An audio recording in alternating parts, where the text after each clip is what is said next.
নমস্কার, স্বাগত আপনাদের ত্রিপুরা নিউজ 8-এর এই মুহূর্তের বিশেষ লাইভ অনুষ্ঠানে। আমি আপনাদের সাথে রয়েছি পূজা। এই মুহূর্তে রাজ্যের বর্তমানে কি পরিস্থিতি রয়েছে আমরা দেখতে পাই। গতকালকে দুটি ঘটনা এবং বলাই চলে রীতিমতো গোটা রাজ্য সেখানে থমথমে পরিস্থিতিতে ছিল এবং থমথমে পরিস্থিতি বিরাজ করছিল। কি কারণে? এবং সেখানে গন্ডাছড়ার যে ঘটনাটি আমরা উঠে আসতে দেখি, সেখানে গন্ডাছড়ার বর্তমান পরিস্থিতি কেমন রয়েছে নিশ্চয়ই প্রত্যেকেই জানতে আগ্রহী রয়েছেন সেই আপডেটস নিয়ে। তার পাশাপাশি আমরা দেখতে পাচ্ছি যে সেখানে ইন্টারনেট পরিষেবা থেকে শুরু করে সমস্ত কিছু বন্ধ ছিল, সেগুলি স্বাভাবিক হয়েছে কিনা সে বিষয়গুলো নিয়ে আমরা আলোচনায় থাকবো। এবং তার পাশাপাশি আজকে বামপন্থীদের 12 ঘন্টার বন্ধ কতটুকু সাফল্যমণ্ডিত হয়েছে, বা তার পাশাপাশি এই বন্ধ কি কারণে অনেকেরই অজানা রয়েছে, সেই কারণে এই মুহূর্তে আপনাদের জানিয়ে দেওয়াটা, গোটা রাজ্যবাসীকে জানিয়ে দেওয়াটা অনেকটাই জরুরি এবং সে কারণে আমাদের এখনকার এই বিশেষ লাইভ। প্রথমত আমরা আলোচনায় থাকবো গন্ডাছড়ার বিষয়টি। গন্ডাছড়ার বিষয়টি আমরা প্রত্যেকেই জানি, এক জনজাতি উপজাতি বা ত্রিপুরাসাই বলুন না কেন, এক যুবকের মৃত্যুকে কেন্দ্র করে রীতিমতো দাঙ্গার পরিবেশ সৃষ্টি হয়েছিল। আমরা পাহাড়ি বাঙালিদের মধ্যে এক উত্তপ্ত পরিস্থিতি দেখতে পাই এবং অগ্নিগর্ভে পরিণত হয়েছিল সেখানে আজ থেকে একদিন পূর্বে গন্ডাছড়ার গন্ডাতুইশা এলাকা।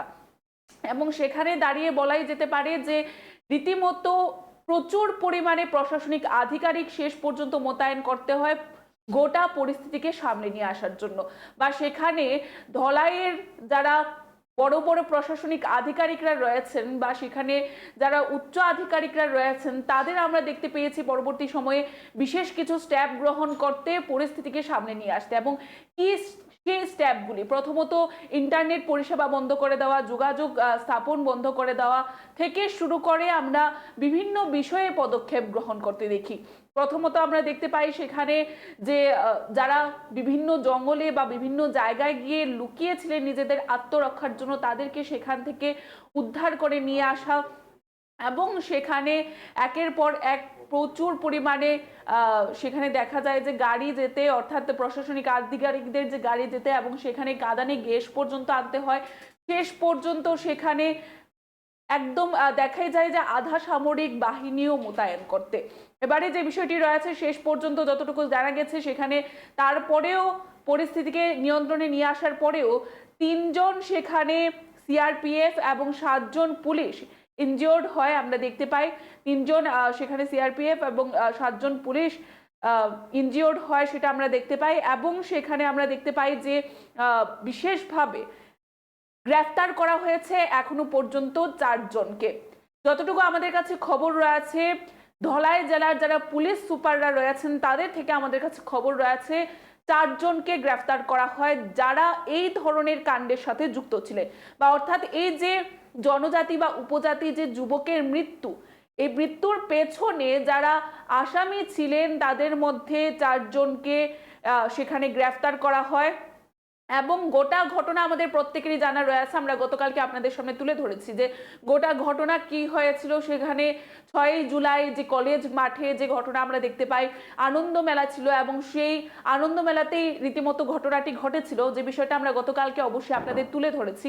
কিন্তু সেখানে দাঁড়িয়ে বর্তমান পরিস্থিতি কি রয়েছে, পরিস্থিতিকে নিয়ন্ত্রণে নিয়ে আসার জন্য পুলিশ সুপাররা, প্রশাসনিক আধিকারিকরা সেখানকার ইন্টারনেট পরিষেবা থেকে শুরু করে যোগাযোগ বা সেখানে কোনো ধরনের অফেন্সিভ কথাবার্তা বা কমিউনাল কথাবার্তা বলা একেবারেই বন্ধ করে দিয়েছিলেন, বা 144 ধারা জারি করেছিল যাতে করে কোনো ধরনের অপ্রীতিকর ঘটনা না হয়, 4 জনের থেকে বেশি যেন কোথাও গ্যাদারিং না হতে পারে সেই পরিস্থিতি আমরা দেখতে পাই। সেখানে আমরা বিএনএনএস যে অ্যাক্ট রয়েছে সেটাকেও আমরা মোতায়েন করতে দেখেছি বা লাগু করতে দেখেছি। তার পরবর্তীতেও আমরা দেখতে পাই 3 জন সিআরপিএফ এবং 7 জন পুলিশ সেখানে কিন্তু ইনজিওর্ড হয়েছিলেন গোটা পরিস্থিতিকে সামনে নিয়ে আসতে। কিন্তু বর্তমানে পরিস্থিতি গন্ডাছড়ার কেমন রয়েছে সেটাই প্রশ্ন। বর্তমানে একেবারেই স্বাভাবিক অবস্থায় রয়েছে গন্ডাছড়া, পরিস্থিতি নিয়ন্ত্রণে রয়েছে। প্রচুর পরিমাণে এখনো পর্যন্ত আধা সামরিক বাহিনী থেকে শুরু করে প্রশাসনিক আধিকারিকদের সেখানে মোতায়েন রাখা হয়েছে, পুলিশ প্রচুর পরিমাণে মোতায়েন রয়েছে আমরা দেখতে পাচ্ছি। এবং সেখানে কিন্তু আমরা দেখতে পাই যে বর্তমানে ইন্টারনেট পরিষেবাও কিন্তু আবারও চালু করে দেওয়া আছে। গন্ডাছড়ার স্বাভাবিক অবস্থা রয়েছে বর্তমানে, এবং যারা এই কাণ্ডের সাথে জড়িত ছিল তাদের মধ্যে 4 জনকে গ্রেফতার করা হয়, এবং এই 4 জনের নামকে আমরা একে একে আপনাদের সামনে তুলে ধরার চেষ্টা করব। তাদের ইতিমধ্যে অ্যাটেম্পট টু মার্ডার যে সেকশন রয়েছে সেই সেকশনেই কিন্তু তাদের গ্রেফতার করা হয়েছে, এবং সেই 4 জন হচ্ছে প্রদ্যুৎ মণ্ডল, শ্যামল নমশূদ্র, অজয় মণ্ডল এবং নারায়ণ দাস। আমরা আপনাদের সামনে তুলে ধরার চেষ্টা করছি যে 4 জনকে ইতিমধ্যে গ্রেফতার করা হয়। প্রদ্যুৎ মণ্ডল বয়স উনার 35 বছর, এবং শ্যামল নমশূদ্র বয়স 35 বছর, এবং অজয় মণ্ডল 24 বছর, নারায়ণ দাস 20 বছর। তাদের 4 জনকে কিন্তু ইতিমধ্যে গ্রেফতার করা হয় যারা এই কাণ্ডের সাথে জড়িত ছিলেন। তাদেরকে অ্যাটেম্পট টু মার্ডারে গ্রেফতার করা রয়েছে, এবং বর্তমানে কোনো প্যানিক হওয়ার বিষয় নেই, গুজবে কেউই কান দেবেন না। বর্তমানে গন্ডাছড়া একেবারেই স্বাভাবিক অবস্থায় রয়েছে। এবারে যে দ্বিতীয় বিষয়ে আমরা নজর রাখবো সেই বিষয়টি হচ্ছে আজকের দিনে সিপিআইএম এর ডাকা 12 ঘন্টার বন্ধ। কি কারণে বন্ধ? আমরা সবসময় বলি যে বন্ধ কোনো সময় কোনো ধরনের সমস্যার সলিউশন হতে পারে না। বন্ধ মানে সেখানে প্রত্যেকের রুটি রোজগারে সেখানে একটু হলেও বাধা প্রদান করা। যারা আমরা অনেকেই রয়েছেন যারা দিন আনে দিন খায়, তাদের আজকের দিনে বন্ধ মানে তাদের বিভিন্ন জায়গায় যাওয়া বন্ধ, এবং তাদের বিভিন্ন যে তাদের রুটি রোজগার রয়েছে তা বন্ধ হয়ে যায়। ছোট ছোট পসরা দোকানগুলি বন্ধ থাকে, মানে সেখানে তাদেরকে নানানভাবে একটা হেনস্থার শিকার হতে হয় বন্ধকে কেন্দ্র করে। তাই বন্ধ কোনো সময় কোনো ধরনের সমস্যার সলিউশন না, যেটা আমরা সবসময় ব্যাখ্যা করে থাকি। কিন্তু তারপরেও রাজনৈতিক নেতৃত্বরা বিভিন্ন রাজনৈতিক দলকে আমরা দেখতে পাই তাদের যে দাবি রয়েছে, তাদের যে বিক্ষোভ, তাকে প্রদর্শন করার জন্যই তারা বন্ধের ডাক দিয়ে থাকেন। সে অনুসারে আজকেও আমরা দেখতে পাচ্ছি যে রাজ্যে সিপিআইএম এর 12 ঘন্টার বন্ধ রয়েছে। কি কারণে আমরা সেই বিষয়গুলো আপনাদের সামনে তুলে ধরার চেষ্টা করব। প্রথমত, দক্ষিণ ত্রিপুরা জেলার রাজনগর বিধানসভা কেন্দ্রে যে চোত্তাখোলা, সে চোত্তাখোলায় আমরা আজ থেকে একদিন পূর্বেই আমরা দেখতে পাই যে সিপিআইএম দলের প্রত্যেকেই তাদের নমিনেশন জমা করেন, এবং মনোনয়নপত্র জমা দেওয়াকে কেন্দ্র করে সেখানে এক প্রার্থীকে বলাই চলে আজকে মৃত্যুর শিকার হতে হয়, বা বলাই যেতে পারে যে সেখানে সে মৃত্যুবরণ করতে হয়। তার এমনই এক পরিস্থিতির শিকার হয়েছিল যে শেষ পর্যন্ত সে মৃত্যুর সাথে পাঞ্জা লড়ে জিততে পারেনি। কি ঘটনা ঘটেছিল? সিপিআইএম এর দক্ষিণ জেলা পরিষদের 4 নং ওয়ার্ডের যে প্রার্থী অর্থাৎ বাদলশীলকে কি করে, মনোনয়নপত্র জমা দেওয়ায় তাকে প্রকাশ্যে বাজারে ধারালো অস্ত্র দিয়ে কুপিয়ে হত্যা করার চেষ্টা করা হয়, এবং ঘটনা সংঘটিত হয় শুক্রবার। এবং এই ধরনের ঘটনার পর যে রাজনগরে যে বিলোনিয়া রাজনগরের যে পরিস্থিতির সৃষ্টি হয়েছিল তা আমরা আপনাদের দেখানোর চেষ্টা করেছিলাম, যে দুষ্কৃতীদের দ্বারা একটা আক্রমণের পরিবেশ সৃষ্টি করা, একে অপরের উপর হামলে পড়া, হামলা পাল্টা হামলা চলছিল, এবং তার পরবর্তীতে যারা মনোনয়নপত্র জমা দেয় তাদের মধ্যে প্রকাশ্য বাজারে ধারালো অস্ত্র দিয়ে কুপিয়ে হত্যা করার চেষ্টা করা হয় একজন প্রার্থীকে। এবং কে সে? তার নাম হচ্ছে বাদলশীল। তার ভুল সেটাই ছিল যে সে মনোনয়নপত্র জমা করতে গিয়েছিল, এমনটাই বলছেন যারা সিপিআইএম দলের নেতৃত্বরা রয়েছেন। শনিবার দুপুর 2:30 নাগাদ অর্থাৎ 2:30 নাগাদ মৃত্যু হয় তার জিবিপি হাসপাতালে। এই ঘটনা হওয়ার পর কুপিয়ে হত্যা করার চেষ্টা করার পর তাকে স্থানীয় হাসপাতালে অবশ্যই নিয়ে যাওয়া হয়। তার পরিস্থিতি এতটাই গুরুতর ছিল যে তাকে পরবর্তী সময়ে রেফার করতে হয় জিবিপি হাসপাতালে, এবং সেখানে তার মৃত্যুবরণ হয়, অর্থাৎ তিনি মারা যান শনিবার দুপুর 2:30 নাগাদ। এবং তারপর থেকেই বিক্ষোভ প্রদর্শন করতে দেখা যায় বিভিন্ন জায়গায় বিরোধী দলগুলিকে। প্রত্যেকটি বিরোধী দল বলছেন যে রাজ্যে অরাজকতা চলছে, গণতান্ত্রিক পরিবেশ নেই, নির্বাচনের নামে প্রহসনে পরিণত করা হয়েছে রাজ্যকে, এমনটাই অভিযোগ রয়েছে বিরোধী রাজনৈতিক দলগুলি।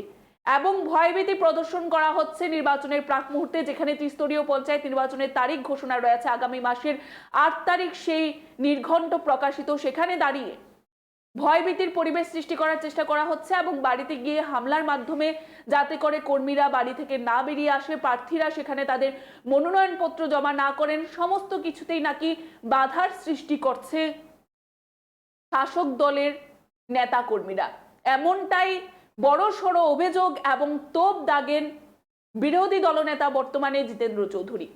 আমরা দেখানোর চেষ্টা করব। তার আগে অবশ্যই আপনাদের দেখানোর চেষ্টা করব যে যখন ওনার মরদেহ বা নিথর দেহ নিয়ে আসা হয় পার্টি অফিসে, সেখানকার যে চিত্র ছিল তা আমরা আপনাদের দেখানোর চেষ্টা করব।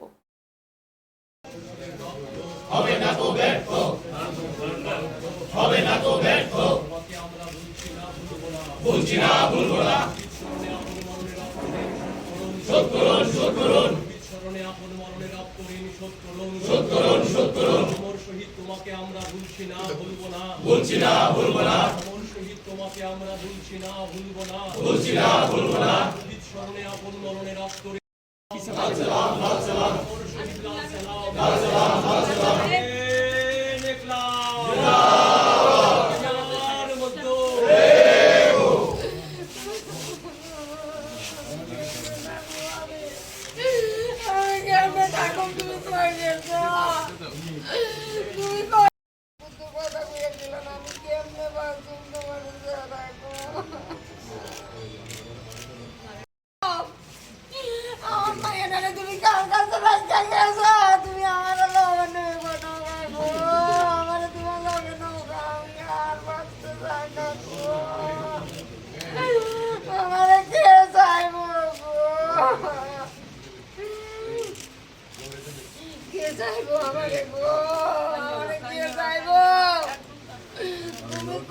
তুমি আইও না, কথা বলা তো শেষবার তোমার কথা বলতে আনলাম না, একবারও কথা বানাই।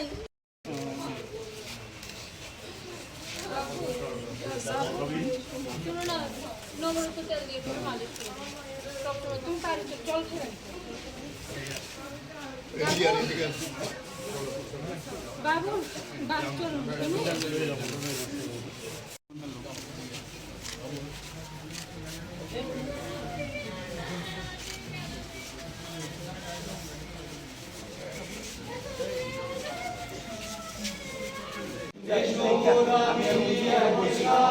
পাশাপাশি আমার মনে ভালো লাগে না, কষ্ট লাগে।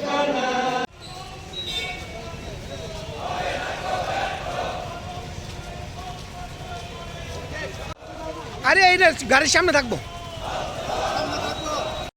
আপনারা দেখতেই পেলেন যে ওনার নিথর দেহ নিয়ে যাওয়ার সময় কিভাবে নেতা কর্মীরা ভেঙে পড়েছেন, প্রত্যেকেরই চোখের জল। এবং একটা জিনিস অবশ্যই বলতেই হয় যে রাজ্যে ভারত একটি গণতান্ত্রিক রাষ্ট্র এবং সেখানে এই যে গণতান্ত্রিক অধিকার প্রয়োগ করার বিষয়টি, সেখানে প্রত্যেকেরই অধিকার রয়েছে। যে যার পছন্দ মতো দল করে সেখানে তার সমর্থন করে ভোট দেবেন বা ভোটদান প্রক্রিয়া একটা গণতান্ত্রিক বড় উৎসব বলা হয় এবং সেই উৎসবের মাধ্যমে প্রত্যেকটি রাজ্যে ভোট প্রক্রিয়া করা হয়, আমরা যে বিষয়টা দেখে থাকি। কিন্তু এখানে এ ধরনের পরিস্থিতির সৃষ্টি হওয়াটা কোনোভাবেই কাম্য নয়। আমরা অবশ্যই অনুরোধ রাখবো সেখানে এ ধরনের পরিস্থিতি যাতে কোনো সময় সৃষ্টি না হয়। রাজ্যে উৎসবের মেজাজেই যেন প্রত্যেকটি নির্বাচন হয় এবং এভাবে যেন কাউকে আর প্রাণ হারাতে না হয়। নিজের পছন্দ মতো দলকে বাছাই করে তার সমর্থন করার পর যেন এ ধরনের পরিস্থিতি আর কখনো সৃষ্টি না হয়।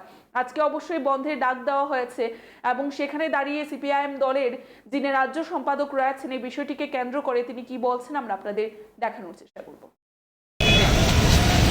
ত্রিপুরাজ্যে গণতন্ত্রের ধারাবাহিক মৃত্যু, এই যে কমরেড বাদল সেনের যে মৃত্যু, এটা শুধু বাদল ব্যক্তির মৃত্যু না, এই রাজ্যে ভারতীয় জনতা পার্টি ক্ষমতাসীন হওয়ার পর সংবিধান এবং গণতন্ত্রকে প্রায় প্রতিদিন যে খুন করা হচ্ছে, এটা তারই ধারাবাহিকতা।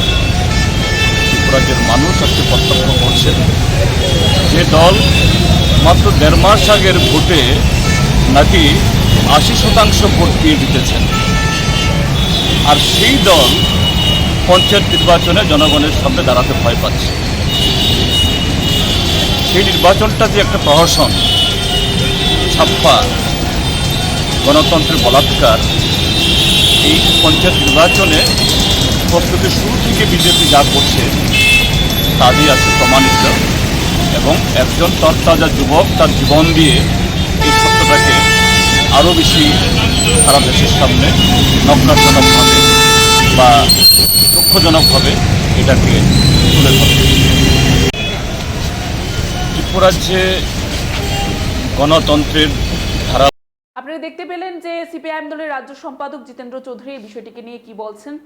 অবশ্যই নির্বাচনে হার জিত থাকবে, যে কোনো নির্বাচনে সেখানে হার জিত থাকে, একটি দল সেখানে পরাজিত হয় এবং একটি দল সেখানে জয়ের মুখ দেখে থাকে। কিন্তু আমরা অবশ্যই অনুরোধ রাখবো যে নির্বাচনী প্রাক মুহূর্তে বা পরবর্তী সময়ে রাজ্যে যেন আর কোনো অপ্রীতিকর ঘটনা না হয় সেদিকে যেন নজর রাখে রাজ্য সরকার থেকে শুরু করে বর্তমানে প্রশাসনিক আধিকারিকরা যারা রয়েছেন, যারা উচ্চপদস্থ আধিকারিকরা রয়েছেন, যারা দায়িত্বে রয়েছেন এই ভোট প্রক্রিয়ার, তারা যেন এই বিষয়গুলিকে নিশ্চিত করেন এবং আগামী দিনে এই ধরনের পরিস্থিতির যেন আর শিকার না হতে হয় বা এই ধরনের পরিস্থিতিকে নিয়ে যেন রাজ্যে বন্ধের পরিবেশ আবারও সৃষ্টি না হয়, সেটাই আমাদের অনুরোধ থাকবে। এ বলে আমাদের এখনকার এই বিশেষ লাইভ অনুষ্ঠান আমরা এখানেই শেষ করব। পরবর্তী বিভিন্ন আপডেটস দেখতে অবশ্যই চোখ রাখবেন ত্রিপুরা নিউজ 8 এর পর্দায়। নমস্কার।